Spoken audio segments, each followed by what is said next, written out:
La très connue vendeuse de glace du marché de Kribi entrera dans l'histoire.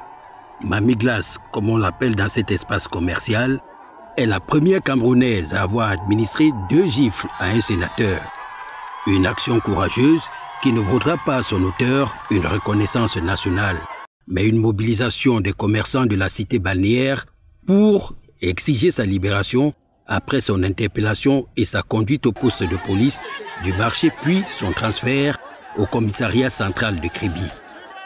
À l'origine, l'initiative du sénateur Grégoire Mbamba de lutter contre le désordre urbain à l'entrée du marché. Face à la résistance des commerçants, l'élu va utiliser la méthode militaire en les brutalisant. Parmi les victimes, Mamie Glace, la vendeuse de glace qui, après un échange musclé avec Grégoire Mbamba, va lui administrer 2 gifles. 2 gifles légendaires. Pour cette audace, la vendeuse sera interpellée et transférée au commissariat de la ville. Sa machine à glace confisquée. Son interpellation n'a suscité qu'une vive colère de la part des commerçants et conducteurs de mototaxi de la ville de Kribi. Ceux-ci vont exiger sa libération et finiront par avoir gain de cause. Une fois la liberté recouvrée, la ville de Kribi a retrouvé son cours normal. Tout est rentré dans l'ordre. En attendant une autre frasque, avec pour auteur l'homme politique militant du RDPC, connu pour son exubérance, son ton violent et quelquefois choquant.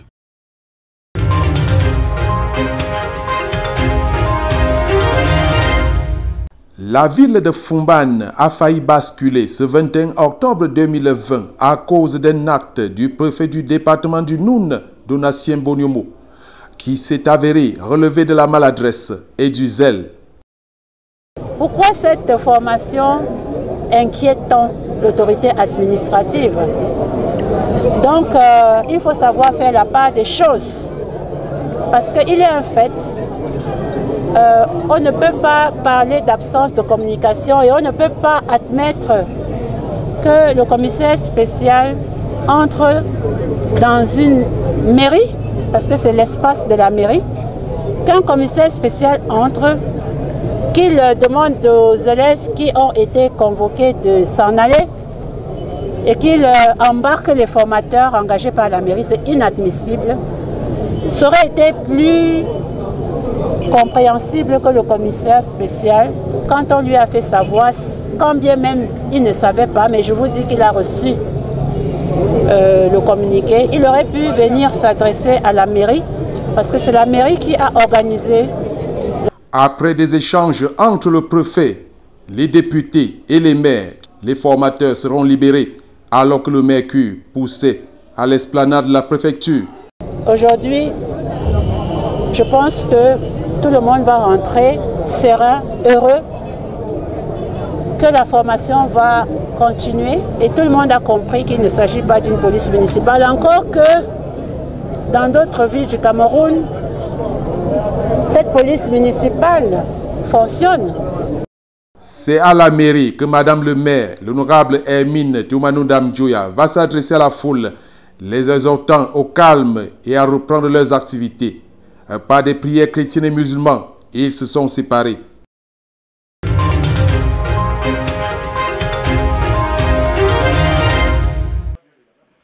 Faux vins et mauvais whisky continuent à saouler les autorités de la ville de Douala, au même degré que les plastiques non biodégradables. Les usines de fabrication de ces différents produits, évoluant presque toutes sur un terrain partiellement légal, foulant parfois aux pieds normes et qualités, ont reçu ce jour la visite de la commission ad hoc de contrôle et d'évaluation.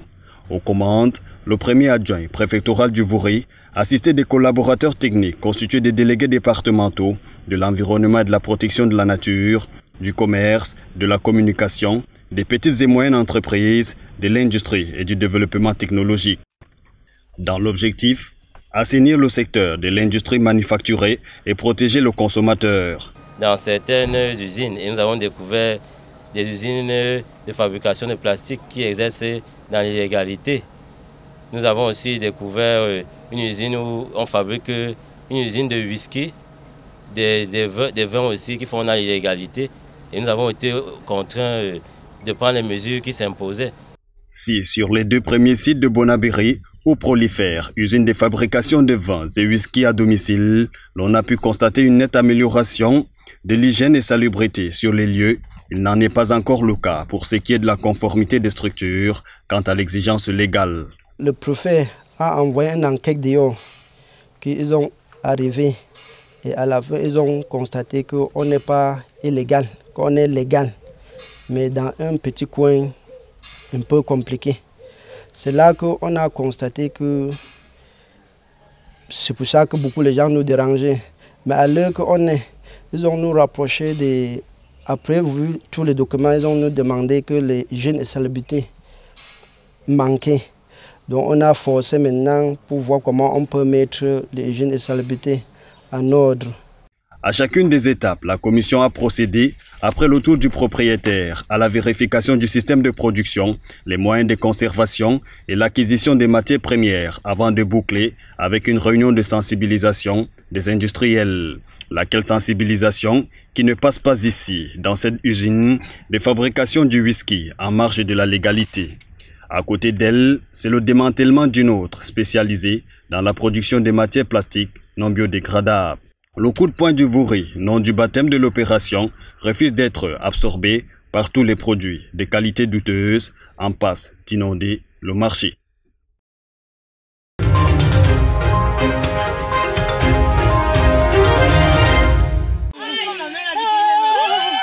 C'est à la fois effroyable et triste. Le corps sans vie de Papa Lambojan, recherché depuis plus de 3 mois dans la localité de Mélang, a été retrouvé ce mardi 20 octobre dans une plantation.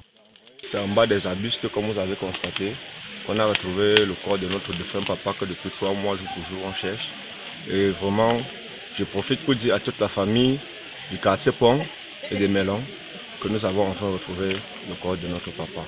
En attendant, voici l'histoire liée à la découverte du macabé de ce sexagénaire en état de putréfaction avancée. Hier soir, aux environs de 19h, une maman est arrivée chez moi à la chefferie avec un monsieur. J'étais à la réunion à la chefferie Sinkam. On nous a informé qu'il y a un corps qui est dans le champ de Madame Rebecca. Et c'est un Bamenda qu'on a mis pour qu'il défie le champ qui a trouvé ce corps. Jugeant l'état dans lequel il a été découvert, l'on se demande bien comment a-t-il pu être identifié. Puisque c'est un papa qui était régulièrement avec nous, ses babouches, et son chapeau et son blouson qu'il a sur lui. Illico presto, les éléments de la gendarmerie étant informés ont procédé à l'ouverture d'une enquête. In fine, à en croire Chami Martial, le défunt était souffrant au point où ce dernier avait effectué environ 2 mois d'hospitalisation à la Kentini à Douala, ceci en quête de curation.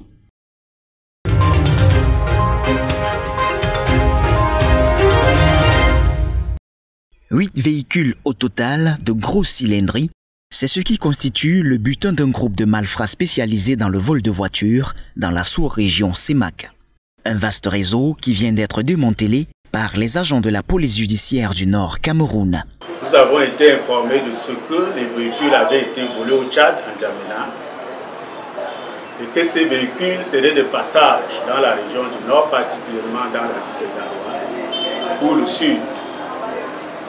Aussitôt, les fins limiers de la police judiciaire se sont mis au travail pour mener des investigations de jour comme de nuit qui nous ont permis en 3 jours d'interpeller les suspects.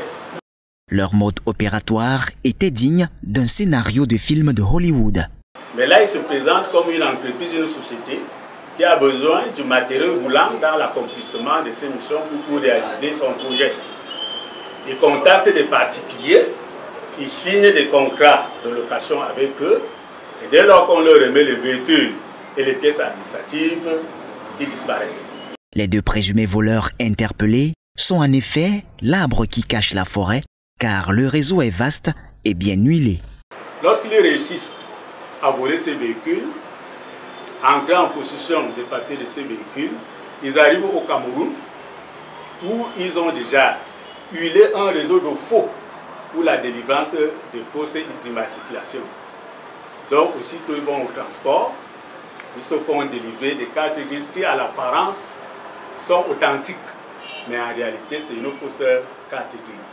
Les propriétaires des 10 véhicules volés ont pu rentrer directement en possession de leurs biens. Pour retrouver les véhicules en bon état, en bonne uniforme, je vous remercie beaucoup. Je suis fier de rentrer. Donc dès aujourd'hui, je vais continuer à rentrer. Je suis content. Je remercie beaucoup. L'État camerounais, la police camerounaise, plus la police judiciaire des Garois. Dans sa mission régalienne de lutte contre la grande criminalité, l'autorité judiciaire du Nord rappelle à sa population de continuer de faire confiance et de collaborer avec la police nationale.